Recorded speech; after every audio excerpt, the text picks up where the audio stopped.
Hello everyone, my name is Jyoti Rana and I am assistant professor in St. Andrews Institute of Technology and Management. So in my previous lectures I told you about the single phase and three phase induction motor and induction generator and synchronous machine. So today we are going to study about the armature winding of synchronous generator and EMF equation of the synchronous generator. Winding and EMF of synchronous machine or synchronous generator. Armature winding. हम लोगों ने एक term पढ़ी थी armature winding, जो कि हम अपने स्टेटर में करते हैं और रोटर में फील्ड वाइंडिंग करते हैं। वो आर्मेचर वाइंडिंग क्या होती है और वो कैसे करते हैं, let's start with this. Armature winding is the windings in which voltage is induced. The field winding is the winding in which main field flux is produced when the current through the winding is passed. So armature winding क्या होती है? Armature winding वो winding होती है जिसमें voltage induce होती है, और फील्ड वाइंडिंग वो वाइंडिंग होती है जिसमें फ्लक्स प्रोड्यूस होता है जब करंट उसके थ्रू फ्लो करता है। अब हमारे यहाँ पे पास कुछ टर्म्स हैं, जैसे कि सबसे पहली टर्म है हमारी turn. A turn consist of two conductors connected to one end by end connector. Coil. A coil is formed by connecting several turns in series. Then winding. A winding is formed by connecting several coils in series. So अब ये turn, coil and windings कैसे बनती हैं हम आगे पढ़ेंगे। So first we have turn.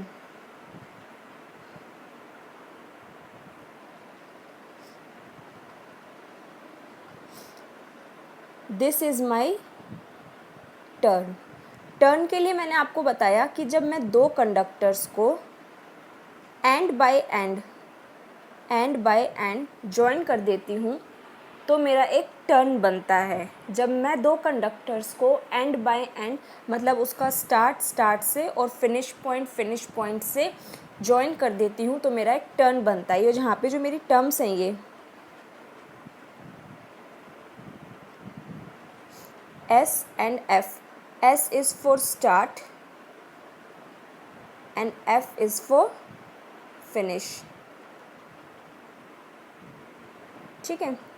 जब मैं दो कंडक्टर्स को उनके एंड से जॉइन कर देती हूँ कि स्टार्ट पॉइंट को स्टार्ट पॉइंट के दूसरे कंडक्टर से और फिनिश को दूसरे कंडक्टर के फिनिश पॉइंट से जॉइन कर देती हूँ तो मेरा एक टर्न बनता है। उसी एक टर्न को जब मैं दूसरे टर्न के साथ में जॉइन कर देती हूँ तो मेरी एक कॉइल बनती है।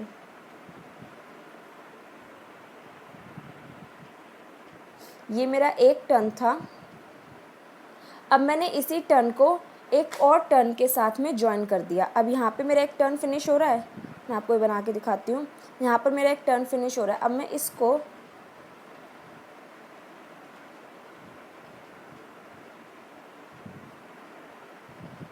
एक टर्न मेरा कैसे बना था, ऐसे। अब दूसरे टर्न को अगर मैं ऐसे करके ये इस टाइप से ये कुछ ऐसा बना हुआ है। जब मैंने एक टर्न को दूसरे टर्न के साथ में जॉइन कर दिया तो मेरी बनती है coil. This is my known as coil.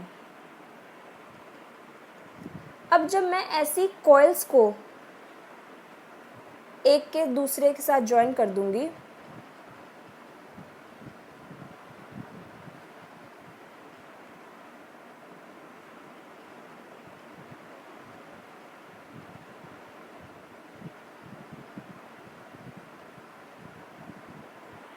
ये मेरी यहाँ पे बन गई winding.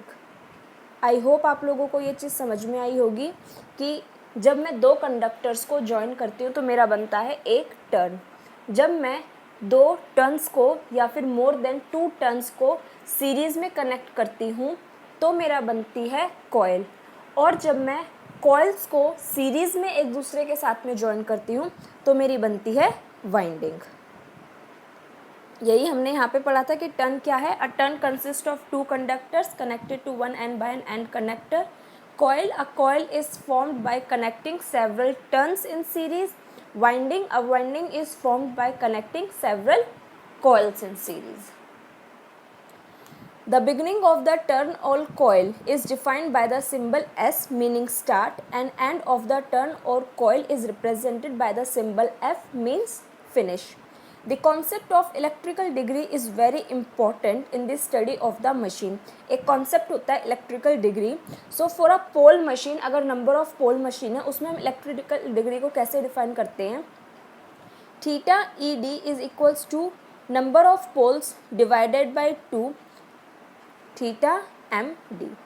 The advantage of this notation is that the expression written in terms of electrical angles applied to the machine any number of poles.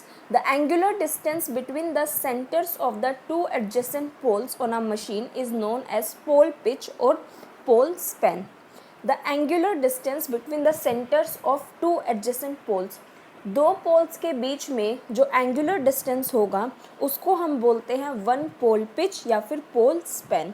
The pole pitch is always 180 degree electrical regardless of the number of poles in the machine. जो pole pitch होती है is always 180 degree electrical regardless of the number of poles in the machine. The two sides of the coil are placed in two slots of the stator surface.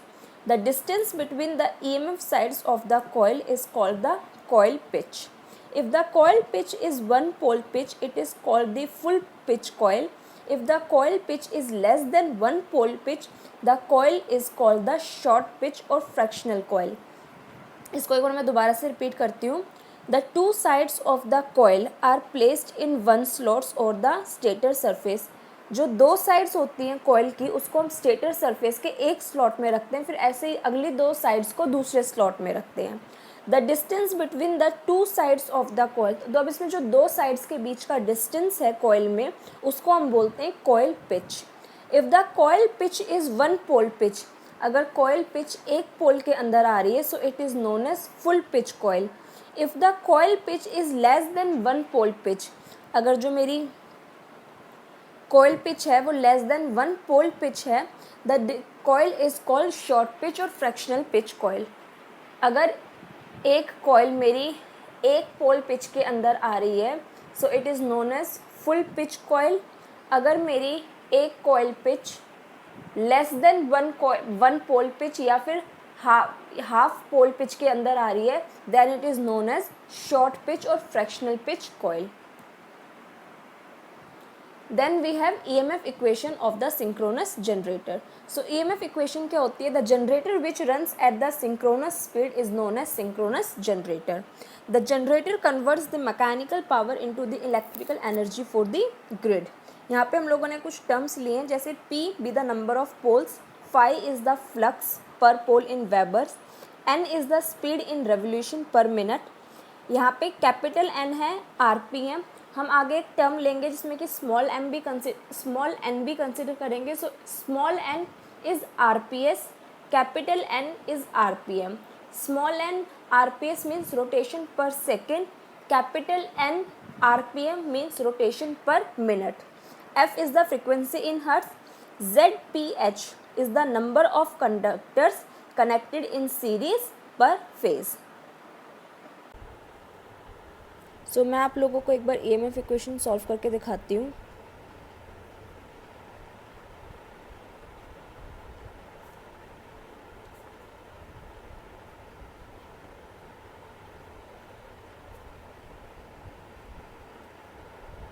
जैसा कि मैंने आपको पहले बताया कि मैंने कुछ टर्म्स लिए जैसे P is equals to poles, phi is equals to flux, Z is equals to total number of conductors in series। यहाँ पे मैंने total number of conductors in series per phase लिए हैं, सिंगल कंडक्टर नहीं, total number of conductors. Small m है rotor speed in RPS and capital N rotor speed in RPM। So मेरा frequency का formula क्या होता है? F is equals to NP upon में 120 हर्ट्ज़। आई होप आप लोगों को ये याद होगा ये कहाँ से आया था। N is equals to 120 F upon में P। तो अब यहाँ पे मुझे F निकालना है तो मेरे F क्या हो जाएगा? NP अपॉन में 120 हर्ट्ज। ठीक है, सेकेंड थिंग क्या है कि since the flux is phi, flux की वैल्यू क्या है फाई, और each stator conductor cuts a flux is P phi. Stator क्या है मेरा, आर्मेचर वाइंडिंग थी, आर्मेचर वाइंडिंग में क्या होगा, मेरी वोल्टेज इंड्यूस्ड होगी और फील्ड पोल में क्या होगा, मेरा फ्लक्स जनरेट होगा। ठीक है, सो अब स्टेटर कंडक्टर्स जो मेरे आर्मेचर वाइंडिंग थी वो मेरे फ्लक्स को कट करने की कोशिश करेंगे। सो उसमें क्या, उसकी वैल्यू क्या आ जाएगी, पी फाई। पी क्या है, number of poles per phase into phi. तो अब मेरी यहाँ पे एवरेज वैल्यू कितनी निकलेगी, average value of generated voltage per conductor कितनी निकलेगी, flux cut per revolution in weber divided by time taken for 1 revolution in second. ठीक है, टाइम टेकन क्या है यहाँ पे, time taken for 1 revolution of armature is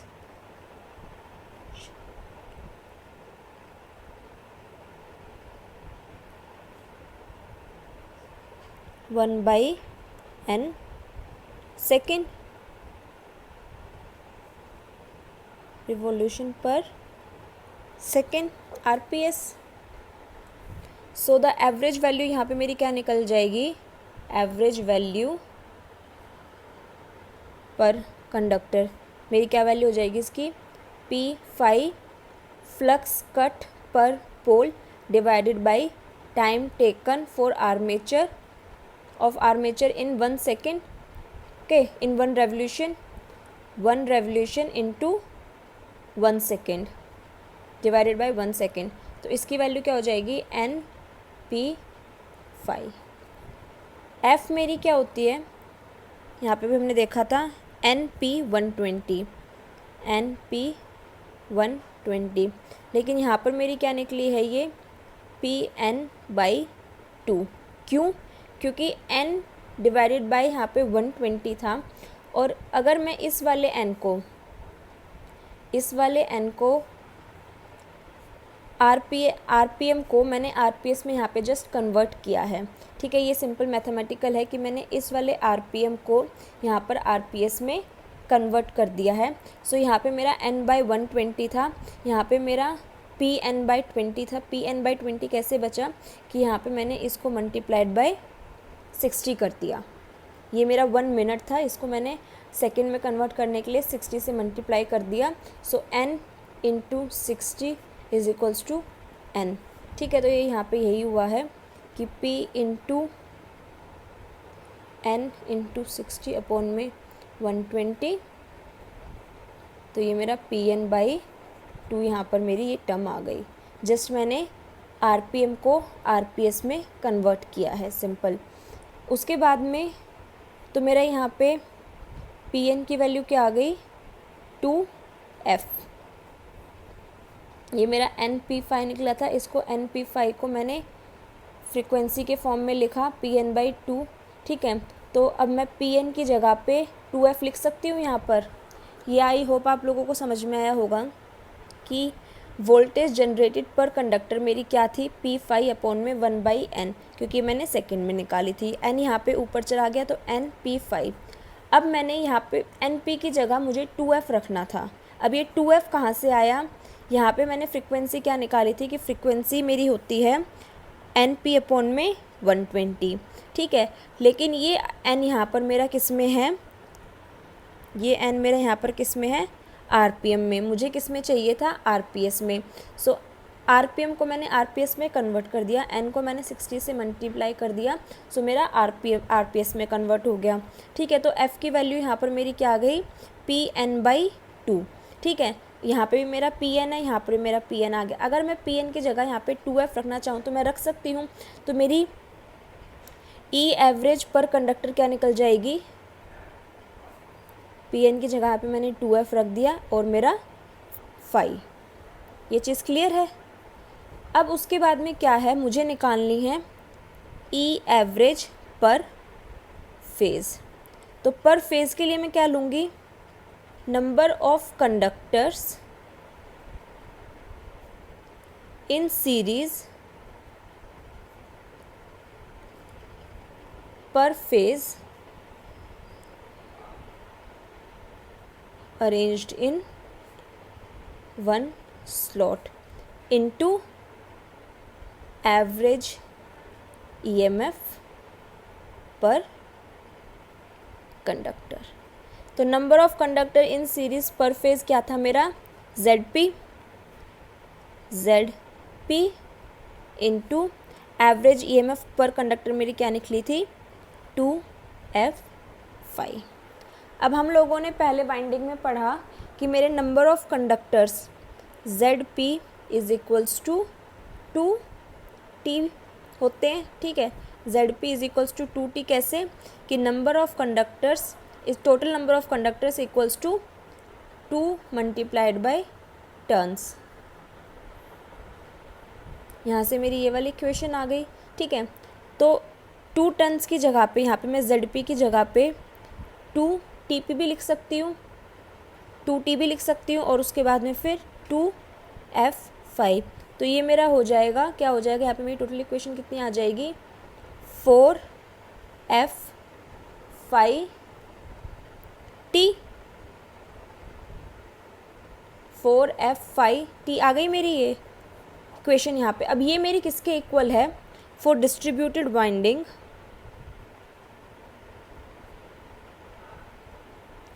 for distributed winding the average value of EMF per phase for distributed winding, जो मेरी EMF per phase होती है will be KD टाइम्स होती है। ठीक है, for the above value। KD time क्या है, मेरा डिस्ट्रीब्यूशन फैक्टर है। ठीक है, KD times of this value. KD times का मतलब क्या है कि मैं ई एवरेज पर फेज़ मेरी क्या हो जाएगी, KD इंटू 4F5T वोल्ट्स। ठीक है ये चीज़। और मेरी KD की वैल्यू क्या होती है, उसके बाद में फॉर शॉर्ट पिच क्या होती है मेरी वैल्यू, शॉर्ट पिच के लिए जो मेरी एवरेज वैल्यू होती है वो KP टाइम्स होती है इस वैल्यू के। तो मैं इसको ऐसे लिख सकती हूँ, KD इंटू KP 4F5T। ठीक है, और इसके साथ में मैंने यहाँ पे एक फॉर्म फैक्टर इंट्रोड्यूस किया है। फॉर्म फैक्टर क्या है मेरा, ERMS per phase is equals to form factor is equals to form factor. Form factor मेरा क्या है, KF into E average per phase. तो यहाँ पर ही मेरी टोटल वैल्यू कितनी निकल आएगी, 4KF KD KP 5FT। Sinusoidal wave के लिए जो मेरी KF की वैल्यू होती है वो होती है 1.11। साइनोसॉइडल वेव के लिए जो मेरी वैल्यू होती है KF की वो होती है 1.11। सो साइनोसॉइडल वेव के लिए मेरी KF की वैल्यू क्या होती है, 1.1। इसको मैं आगे फर्दर कैसे लिख सकती हूँ, फर्दर मैं इसको ऐसे लिख सकती हूँ, 4 इंटू के एफ के डी के पी 5 FT वोल्ट। 4 का 4 आ जाएगा, के एफ की वैल्यू मेरी क्या है 1.11, के डी इंटू के पी होता है मेरा के डब्लू के इक्वल, के डब्लू के ऊपर के डब्लू क्या है मेरा वाइंडिंग फैक्टर, के पी मेरा क्या है coil span factor and K D मेरा क्या है distribution factor. So distribution factor into coil span factor is equals to winding factor. So इन दोनों की जगह मैंने यहाँ पे क्या ले लिया के डब्लू इंटू पी 5FT। तो यहाँ पे मेरा टोटल क्या हो जाएगी 4.44 winding factor P5FT। So this is my the RMS value और ERMS वैल्यू पर phase. For sinusoidal wave ERMS value per phase is equals to 4.44 kW flux frequency turns. This is the EMF equation of synchronous generator.